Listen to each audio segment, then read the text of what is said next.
The Mediterranean sun streamed through the villa's ancient windows as I stood frozen, my mother's words hanging in the air like a storm cloud. This villa belongs to Marcus now. You need to leave.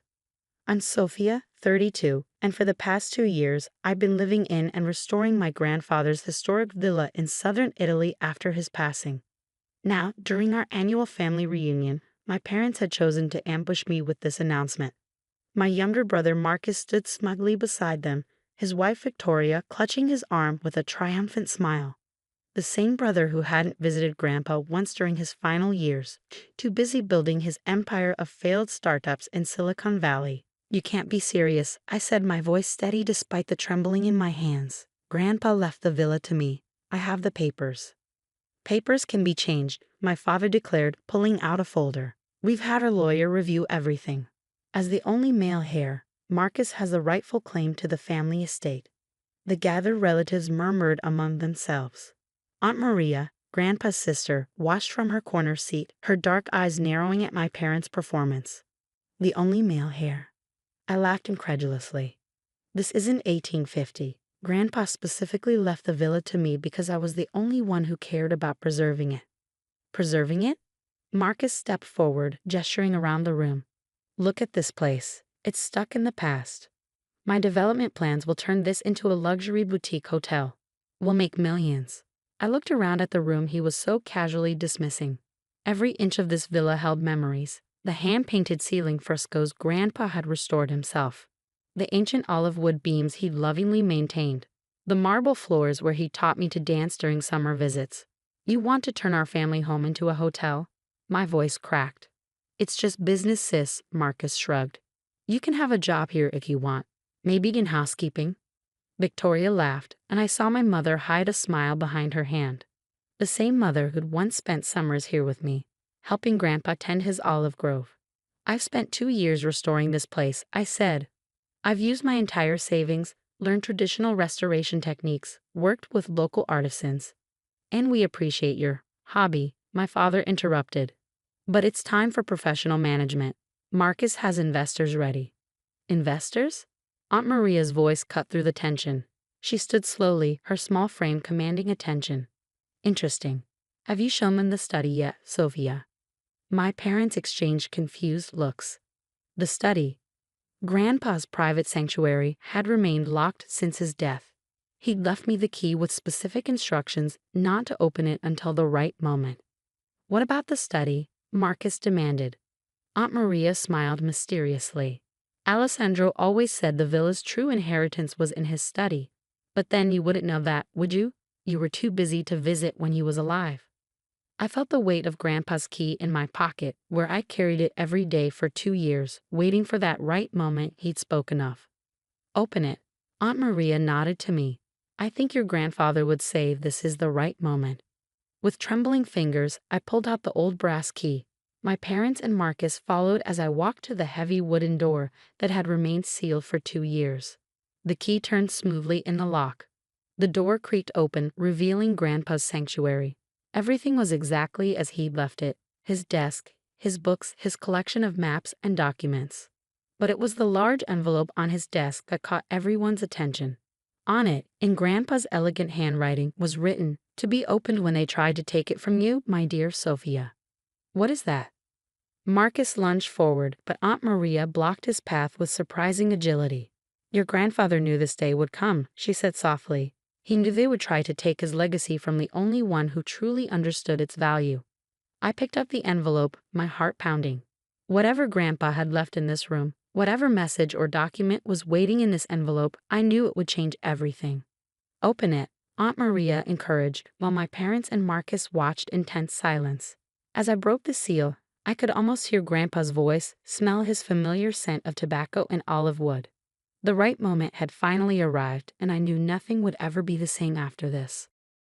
Little did my family know, Grandpa's study held secrets that would shatter their plans and reveal the true meaning of inheritance, one that had nothing to do with gender or business plans, and everything to do with love, respect, and preservation of our family's real legacy. With shaking hands, I opened the envelope. Several documents slid out, along with a letter in Grandpa's distinctive handwriting. The afternoon sun filtering through the study's windows illuminated the papers as I began to read aloud. My dearest Sophia, if you're reading this, they've finally shown their true colors. Your parents and brother have never understood that our villa isn't just property. It's the heart of our family's history. But you, my dear granddaughter, always understood. Marcus scoffed, but Aunt Maria silenced him with a sharp look. I continued reading. What they don't know is that this villa holds more than just memories. In 1943, during the war, our family protected priceless artifacts from looters. The Italian Heritage Commission granted our family permanent protected status for this service.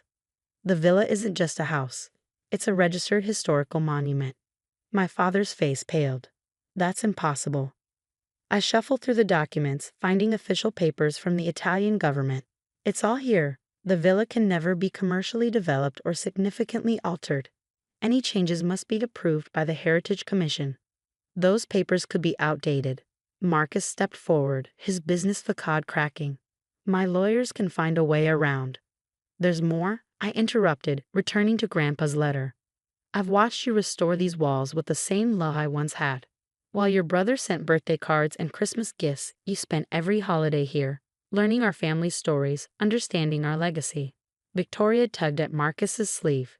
Surely we can contest this. The hotel project is dead, Aunt Maria declared. Alessandro made sure of that. I pulled out another document, this one newer. The Heritage Commission approved my restoration project last year. Grandpa submitted it before he died. The villa is now officially under historical protection, with me as its designated custodian. You knew about this? My mother turned to Aunt Maria accusingly. Of course I knew. I helped Alessandro prepare everything. We both saw how you all treated this place, like a commodity to be sold to the highest bidder. More papers slipped from the envelope. Photographs, old letters, and a detailed inventory of every historical feature in the villa. Grandpa had documented everything, creating an unbreakable chain of heritage that no developer could touch. This is ridiculous, Marcus exploded. I'm the son, the male heir. This villa should be mine to what? I stood up, feeling Grandpa's strength flowing through me. To destroy? To turn into another soulless luxury hotel? Look around you, Marcus, really look. I gestured to the study's walls, where maps showed the villa's centuries-old olive groves, the ancient well system, the historical gardens. Every stone, every beam, every fresco tells our family's story. This isn't a business opportunity, it's our heritage. Your brother's right, my father started, but Aunt Maria cut him off. No, he's not. And deep down, you know it. She walked to a portrait of Grandpa hanging on the wall. Alessandro watched all of you chase money and status, forgetting where you came from. Only Sophia remembered. I found another note in the envelope, this one addressed to my parents, to my son and daughter-in-law. I love you, but you lost your way. The villa isn't a possession to be fought over. It's a responsibility to be honored. Sophia understands this. Let her show you how to remember. My mother sat heavily in Grandpa's old leather chair, the fight draining from her face. All those summers we spent here, remember? She asked my father softly. Before we got caught up in Marcus's business ventures and social climbing. Marcus wasn't ready to give up. But the investors can invest somewhere else, I said firmly. This villa stays in the family, preserved as Grandpa wanted. You're welcome to visit, to reconnect with our heritage, to let your future children know their history, but it will never be a hotel. Victoria pulled Marcus toward the door, whispering urgently about calling their lawyer. But looking at the official Heritage Commission seals, we all knew it was over. My father stood silently, running his hand along Grandpa's bookshelf. He collected these books for years, he said quietly. I used to help him organize them every summer. The shelf is exactly as you left it, I told him. I never changed it. Something shifted in the room's atmosphere. My mother wiped tears from her eyes, looking around as if seeing the study for the first time. Aunt Maria smiled knowingly. Alessandro always said the villa would choose its own guardian, she mused. He just helped make it official. As the sun began to set, casting long shadows through the study's windows, I felt Grandpa's presence strongly. He'd given me more than just the villa. He'd given me the means to protect our family's soul. There's one more thing, I said, pulling out the final document. Grandpa left detailed plans for restoring the entire estate, including the olive groves. He hoped it would be a family project. My parents exchanged glances, memories of happier summers flickering in their eyes. Even Marcus paused in the doorway, looking back at the study where he'd once played as a child. The villa had spoken. Now it was up to them to listen. 1 year later, I stood in the villa's restored garden, watching my family gather for our first olive harvest since Grandpa's passing. The transformation wasn't just in the villa's restored beauty, it was in the people around me.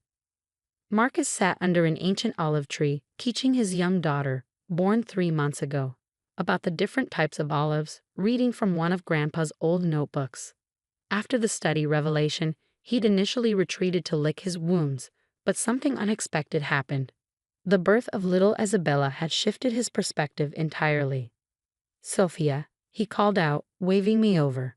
"Remember how Grandpa used to say each tree had its own personality? I found his notes about this one. It's over 300 years old." The brother who once saw only profit margins now spent weekends learning traditional olive cultivation. His hotel investors were long gone, replaced by a genuine interest in preserving our family's agricultural heritage. My parents had undergone their own transformation. Mom was in the kitchen, recreating Grandpa's traditional recipes with Aunt Maria, while Dad led tours for local schoolchildren, sharing our villa's wartime history of protecting artifacts. The Heritage Commission was impressed with the restoration, Aunt Maria said, joining me in the garden. "They're considering making the villa a center for traditional agricultural education." I nodded, watching Victoria help her daughter touch the gnarled olive tree trunk. My sister-in-law had surprised everyone by becoming passionate about the villa's historical gardens, even taking courses in Mediterranean plant conservation. "Grandpa would love this," I said softly. "He knew it would happen this way," Aunt Maria smiled. "That's why he left such detailed instructions. The study wasn't just about legal protection. It was about giving everyone time to remember what matters."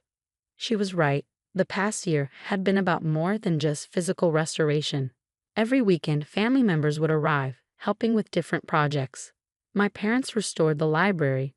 Marcus worked on the olive groves, and even distant cousins contributed their skills. The villa was alive again, but differently than before. Not as a luxury hotel, but as Grandpa had envisioned, a living connection to our past and a bridge to our future. "Lunch is ready," Mom called from the terrace.